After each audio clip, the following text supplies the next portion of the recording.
अब ये मैंने उस दिन स्टोरी बताई थी कि फूल एक छोटा सा बच्चा है, एक नाजुक है, अनमेच्योर्ड है, जो एक ऐसे रास्ते पे चल चुका है, जो अपनी जर्नी को ढूंढ रहा है।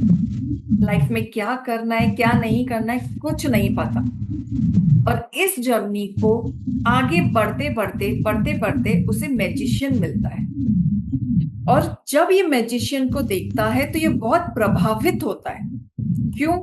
क्योंकि मैजिशियन कभी कबूतर बना दे रहा है, तो कभी आदमी गायब कर दे रहा है। तो ये सोच रहा है कि कैसे हो रहा है, एकदम जादूगर की तरह हो रहा है।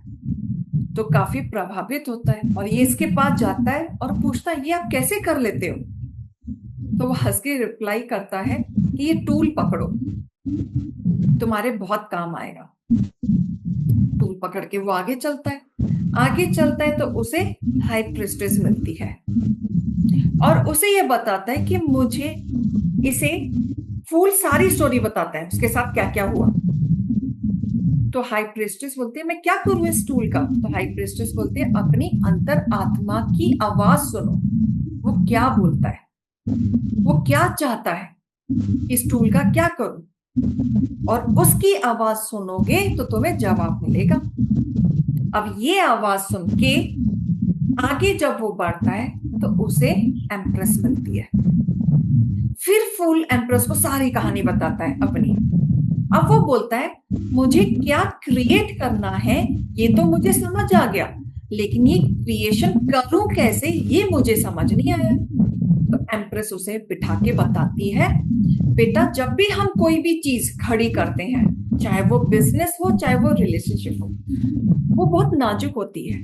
उसको टाइम देना पड़ता है, समय देना पड़ता है, समझना पड़ता है, पेशेंस रखना पड़ता है, तब जाके चीजें क्रिएट होती हैं। तो ज्ञान लेते लेते वो आगे फिर बढ़ता है। फिर उसे एम्परर मिलता है। एम्परर रोल निभाता है फादर फिगर का। तो वो एम्परर को बोलता है, फूल मुझे ना अपने लाइफ में सॉलिड फाउंडेशन क्रिएट करना है, स्टेबिलिटी लानी है, मुझे कुछ करना है। तो फादर अपने बच्चे को कैसे समझाता है, क्या चीजें समझाता है कि अगर तुम्हें अपनी लाइफ में आगे बढ़ना है तो कुछ चीजों का तुम्हें ध्यान देना होगा, अपने अंदर डिसिप्लिन लाना होगा, रूल्स एंड रेगुलेशन को फॉलो करना होगा, पैटर्न चेंज करने होंगे। फादर बच्चे को सपोर्ट भी करता है, प्रोटेक्टिव भी करता है। पेशेंस के साथ वो अपने फूल को समझाता है और फूल इसकी बात समझते हुए अपनी चीजों को दिमाग में घुमाता रहता है कि अगर मैंने अपनी चीजें सॉलिड फाउंडेशन क्रिएट कर ली और वो मुझसे नहीं बनी तो, या मुझसे छिन गई तो मन में एक डर आ जाता है।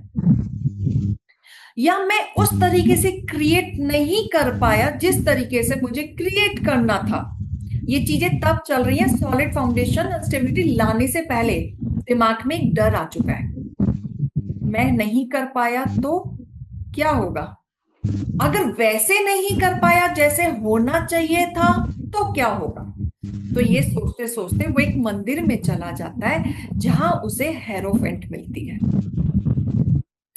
वो हेरोफेंट को सारी बात बताता है। तो हेरोफेंट उसे दो चीजें बोलता है।